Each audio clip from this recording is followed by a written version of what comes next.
I would tell someone there's no one route to becoming a journalist. And of course, there's so many kinds of journalism and ways to practice it. I would say that you have to start doing it.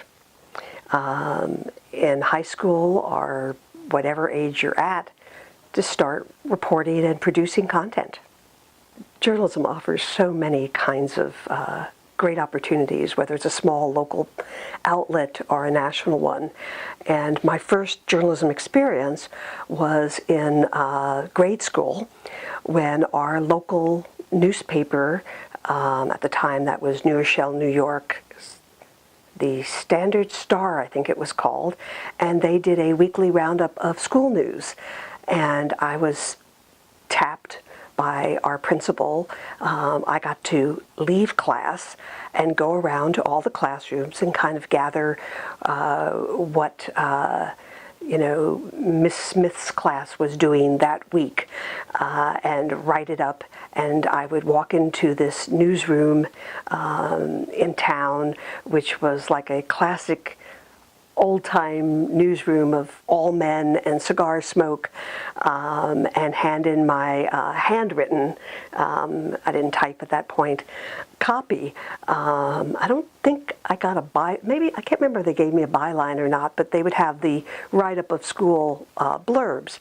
But there was, again, it was something intriguing about that atmosphere and about seeing information I had gathered in print that other people got to see. That you could relay and share information. And so in high school, I ended up as the editor of my high school paper, which I had moved, and it was the Rye, New York High School, Garnet and Black. I found an incredible amount of leeway and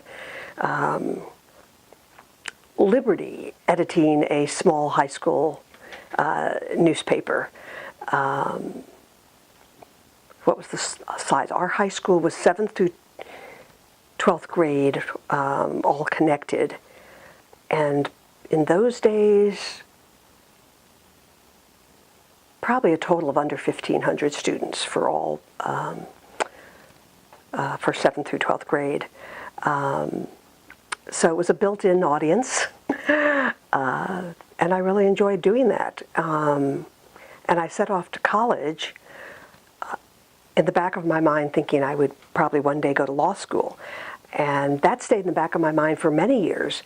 And when I was in college, I was really lucky to get a summer job with the Associated Press in New York. And Associated Press used to have a city wire that was in addition to the New York Bureau, covering really what we would call hyper-local these days. And that's what I ended up the first 2 summers at the AP. I was assigned to help in their news features department. And the news features, they had a great bunch of just legendary writers. And the woman I was assigned to help, her name was Joy Stilley. And she could have had me sit there doing nothing but grunt work.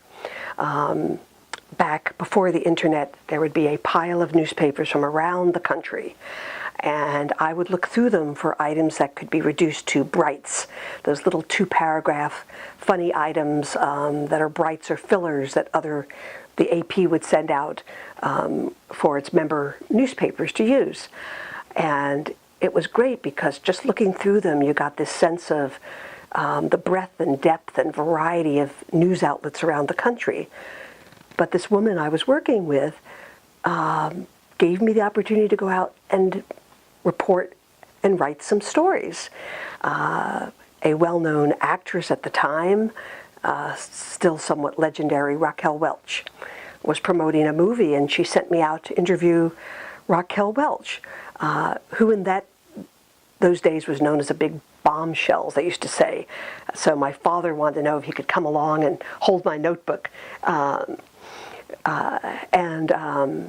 Joy Stilley gave me those opportunities along the way, and it was a one-on-one education that ingrained in me how much we need to pay it forward and help aspiring journalists. That to me was a great opportunity. And then the final 2 summers that I worked in the New York office for the AP was on this city wire that they had, where an assignment was following the mayor around for a day, which was an incredible opportunity for a college student. And then I would go back to college and do some stringing for the AP, this to give away the era. President Nixon was the president, and his daughter Julie was also at Smith College. And so he came to visit, and I had my Massachusetts press ID and did some local stringing for the AP. Our bands would come to perform at school, and I would arrange to interview them. So I was doing a little bit of mix of politics and some entertainment, some features, and a little bit of reporting for the college paper.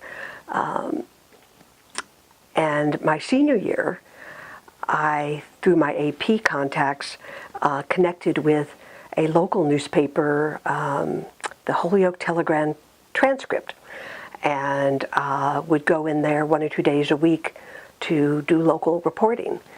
And loved being in the newsroom. That's now, like many newspapers, defunct.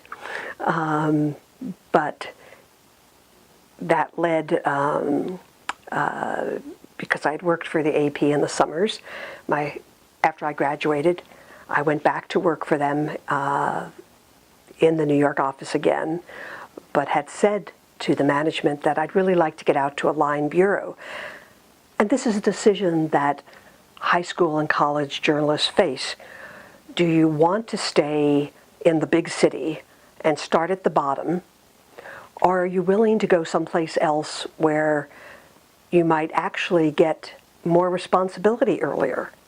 And I wanted to go out to a line bureau where I knew I would get more opportunities. And that line bureau turned out to be San Francisco, which, if you've grown up on the East Coast, is your dream. So I went out there after college and started working for the AP.